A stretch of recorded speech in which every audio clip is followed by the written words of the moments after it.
Don in Seattle. Hey, Don, what's up? Hi, Tom. Yeah, just regarding that last issue you were talking about just moments before, if I'm not mistaken, the president has presidential powers that were basically given to him by the previous Republican President Bush to order executive orders to, for example, possibly force the Republicans to end all this filibustering and causing the gridlock. No, he can't. No, he can't. He can't. He can't do that. No, the presidential powers are really rather circumscribed. His ability to issue an executive order, first of all, he can't issue any executive orders that require spending money. So he can tell an agency by executive order, the EPA, for example, which has authority over both mercury in the water and arsenic in the water. He can say spend a little more time on mercury and a little less time on arsenic. But he can't say just spend more time on mercury because if it requires any spending, Congress has to do it. Number one, and number two, the Constitution, Article 1, Section 1, or Article 1, explicitly says that the Congress shall operate, both the House and Senate, by the rules that they themselves establish. They establish and vote on those rules as the first order of business every 2 years when a new Congress is sworn in. And the executive branch has no say whatsoever in how Congress is run. This is the so-called separation of powers. Pardon? It makes the presidency kind of powerless, it seems, in a way. Well, to a large extent. I mean, he has the veto power. He can stop legislation, although they can override his veto with a 2/3 majority, as Congress did with the Taft-Hartley Act three times altogether. Harry Truman vetoed it, and they overrode him every single time back in 1947. But so he has veto power, and he's got the power of the pulpit, the bully pulpit. And as commander-in-chief of the military, he can do a lot moving things around inside the military budget, although Congress has gotten really good at specifying, okay, we're appropriating $116 million, which can only be spent on this Air Force base in this congressman's district. And he can't change that. I mean, he might be able to say, okay, you can spend, you can have mow the grass less frequently and serve steaks instead of hamburger. I mean, he can change around how the money gets spent inside that Air Force base, inside that congressman's district, maybe. But depending on how loose or how broad the legislation is written. So, makes sense? The IRS should audit everybody. Yeah, maybe. But did you want to talk about free trade?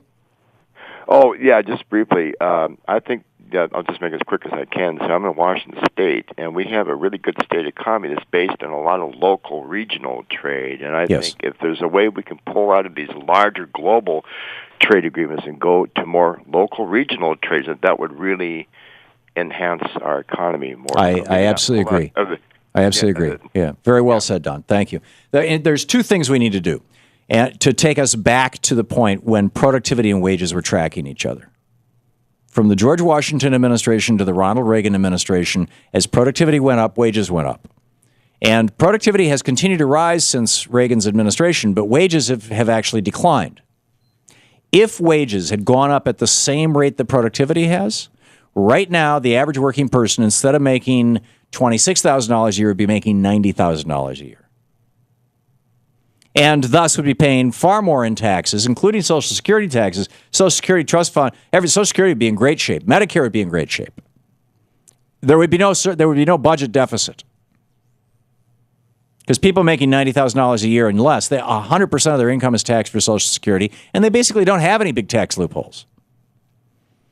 And then you roll. So how do we cause productivity to track wages? Really simple. You do two things.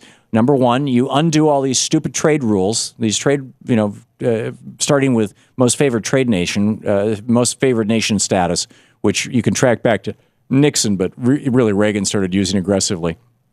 And then it got codified into a more simplified form during the Clinton administration with NAFTA, GATT, the WTO. Just pull out of all that stuff. Just say, we're not going to do that anymore. Number one. And number two, roll back the Reagan tax cuts. Go back to saying, you can make a couple $1 million a year. No problem. But after you make $2 or $3 million a year, you're going to hit an income tax rate on your $4 million a year of 74%. And at that point, people like Stephen J. Hemsley running United Healthcare, and you make it applicable to all income, all revenue that goes to you, whether it's a dividend or whether it's a paycheck, right? People like Stephen Hemsley, instead of taking $1 billion out of United Healthcare and thus out of your pocket if they happen to be your insurance company, Instead of one guy taking $1 billion and having houses all over the world and all this kind of stuff, instead of that, he would say, I've made my $3 million. I'll just cap my salary at $3 million. I mean, the board would say that, for that matter. Why pay 74% income tax?